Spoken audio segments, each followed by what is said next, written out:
Greetings students, it's civics continue, chapter 5 judiciary. Students, हमने एक word तो आमतौर पर सुना ही होता है गवर्नमेंट। यानी जब गवर्नमेंट की बात करते हैं हम उसको तीन हिस्सों में डिवाइड करके चलते हैं गवर्नमेंट को। सबसे पहले होता है लेजिस्लेचर जिसको हम असेंबली बोलते हैं, फिर होता है एग्जीक्यूटिव जिसके अंदर मिनिस्टर होते हैं, और तीसरा होता है जुडिशरी। तो वही एक पार्ट है यहाँ जुडिशरी। इस चैप्टर के अंदर जब हम डिस्कस करेंगे the topic to be covered, what is the role of judiciary, यानी जो जुडिशरी है उसका रोल क्या है, उसके बारे में हम यहां डिस्कस करेंगे।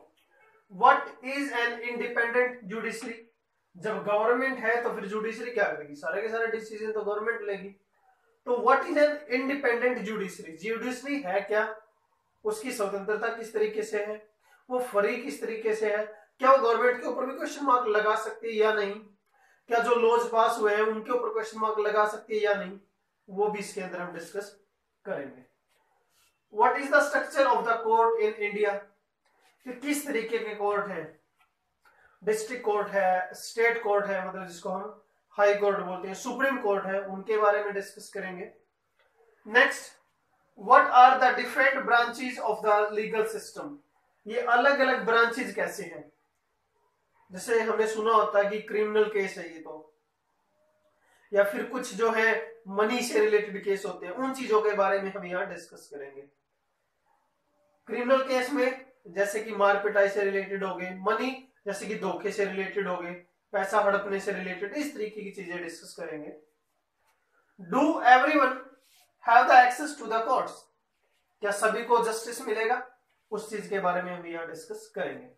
तो इस चैप्टर का जो फर्स्ट टॉपिक है उसको आज हम डिस्कस कर लेते हैं। व्हाट इज जुडिशरी और what is the role of judiciary.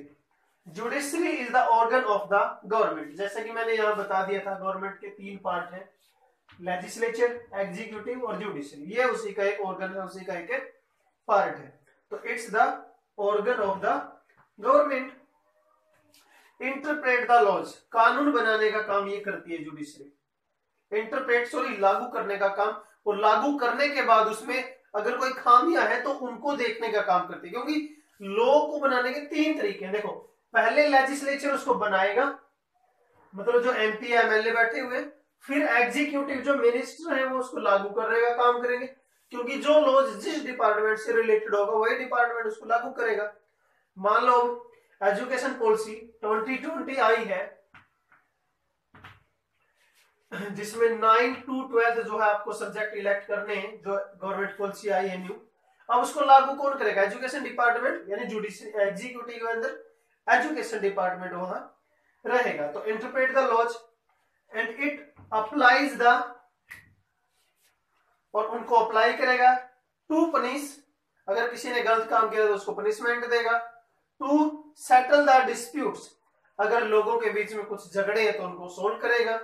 और हमने लिखा है to protect the citizen rights, यानी जो फंडामेंटल राइट्स या हमारे आम जो राइट्स है, कॉमन राइट्स है, वो भी हो सकते हैं, तो उनको भी प्रोटेक्ट करने का काम कौन करेगी, जुडिशरी करेगी। Students, it was all over about this lecture. Thank you, have a nice day.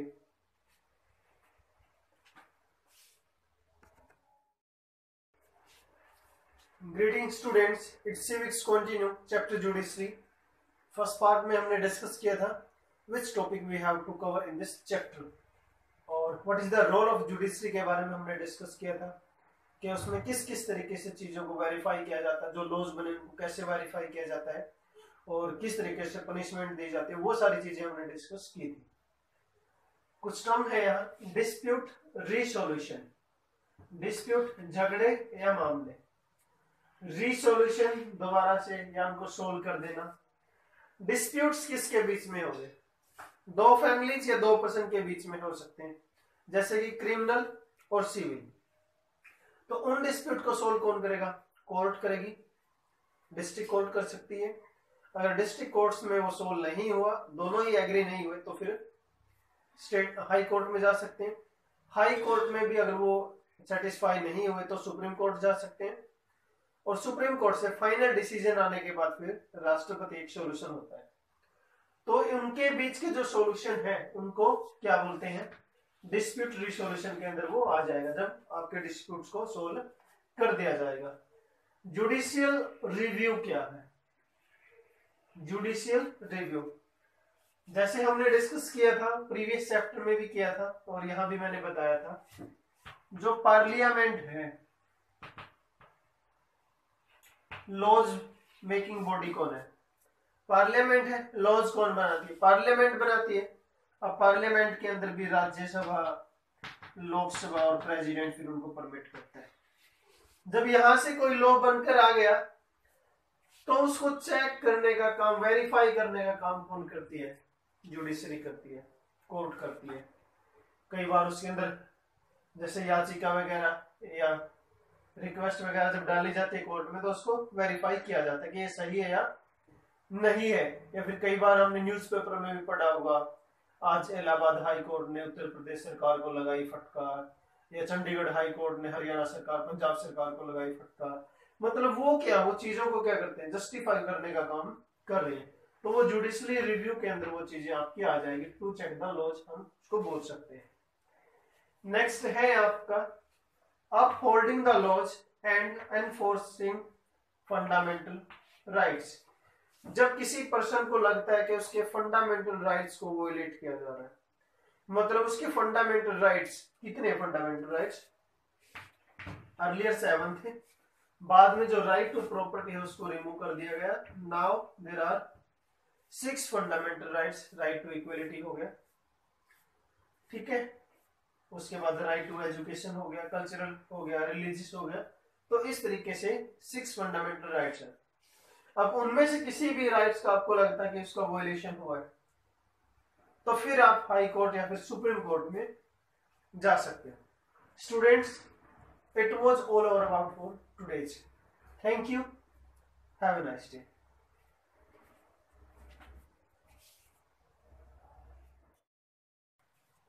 Greetings students. It's civics continue the chapter judiciary. अभी तक हमने डिस्कस किया था what is judiciary and what is the role of judiciary. उसके बाद dispute resolution के बारे में हमने डिस्कस किया था, तो और भी उसकी टर्म हमने अभी तक डिसाइड की है। Now we will discuss about the what is an independent judiciary. Independent judiciary क्या?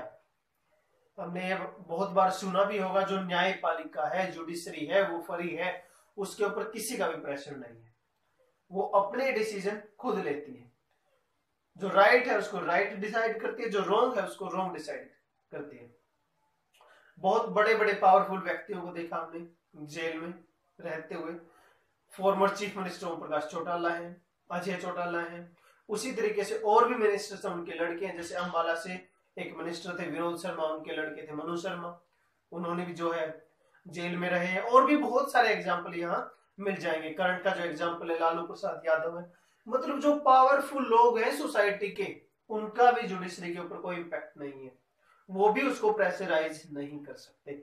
इंडिपेंडेंट है ये, जो सही है उसको सही और जो गलत है उसको गलत डिसाइड करती है independent judiciary. Legislature and executive can't interfere, ये दोनों ही गवर्नमेंट की टाइप है। वैसे जुडिशरी भी उसी की टाइप है, तो इसके अंदर आपके एमपी और इसके अंदर आपके कैबिनेट मिनिस्टर, ये भी उस डिसीजन में इंटरफेयर नहीं कर सकते। Independence of judiciary allows the court to play a central role in ensuring that there is no misuse of power by the legislature and executive. तो ये भी कौन डिसाइड करेगा? जुडिशरी ही डिसाइड करेगी। जो लेजिस्लेचर है और जो एग्जीक्यूटिव है उसने अपनी पावर का मिसयूज नहीं किया है और जुडिशरी होने भी नहीं देगी। Play major role in protecting the fundamental rights, fundamental rights को प्रोटेक्ट करने में भी मेजर रोल प्ले करती है। जो 6 फंडामेंटल राइट्स हमें गिवन है, ऑलरेडी 7 थे, राइट टू प्रॉपर्टी को उसमें से रिमूव कर दिया, 6 आर देयर। अब इनको भी प्रोटेक्ट करने का काम जुडिशरी करती है। Students, it was all over about this lecture. Thank you, have a nice day.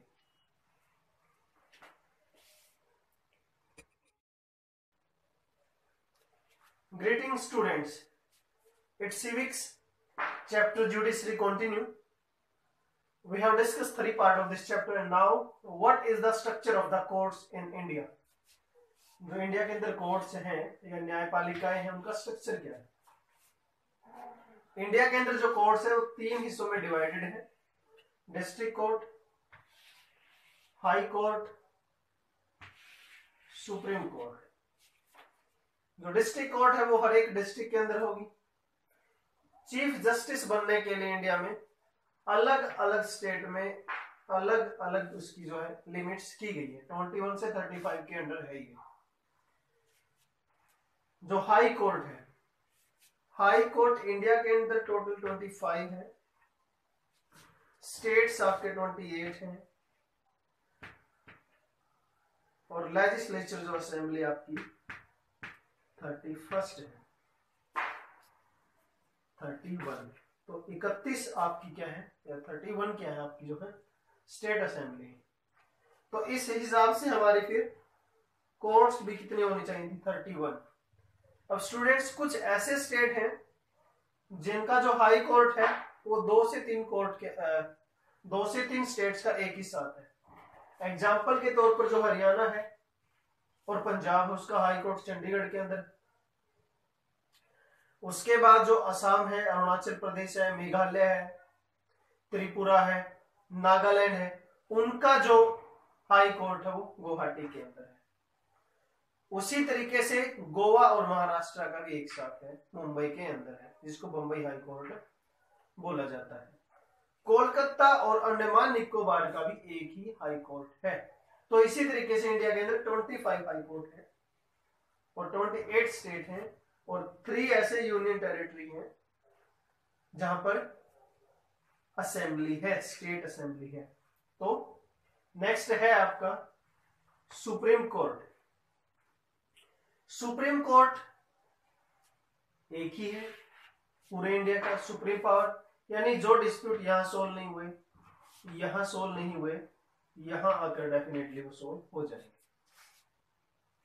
Article 124 के अंदर सुप्रीम कोर्ट के बारे में लिखा है, जो chief justice of supreme court होगा उसको इंडिया का प्रेसिडेंट इलेक्ट करेगा या अपॉइंट करेगा। उसके बाद जो दूसरे चीफ जस्टिस होंगे उनको chief justice of supreme court elect करेगा, जैसे कि स्टेट्स की होगी।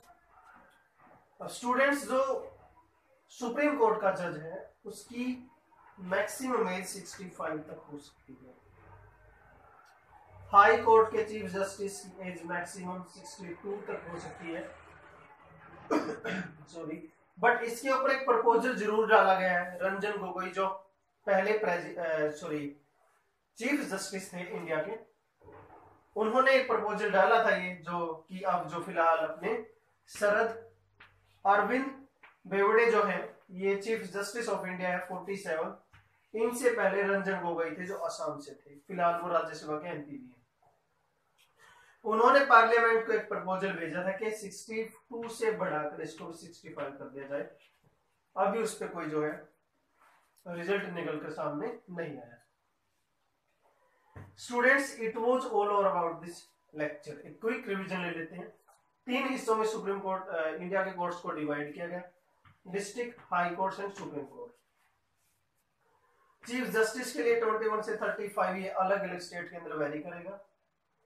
हाई कोर्ट के अंदर 62 मैक्सिमम एज हो सकती है। सुप्रीम कोर्ट के अंदर 65। सुप्रीम कोर्ट के अंदर मैक्सिमम जो है 30+1 आपका रेशो रहेगा चीफ जस्टिस का। ये जजेस और ये चीफ जस्टिस आपका रहेगा। इनके नंबर को घटाया बढ़ाया जा सकता है पार्लियामेंट के द्वारा। Students, it was all over about this lecture. Thank you, have a nice day. लेकिन एक चीज यहां रहती है, ये रविशंकर झा ये हरियाणा के चीफ जस्टिस हैं। Thank you, have a nice day.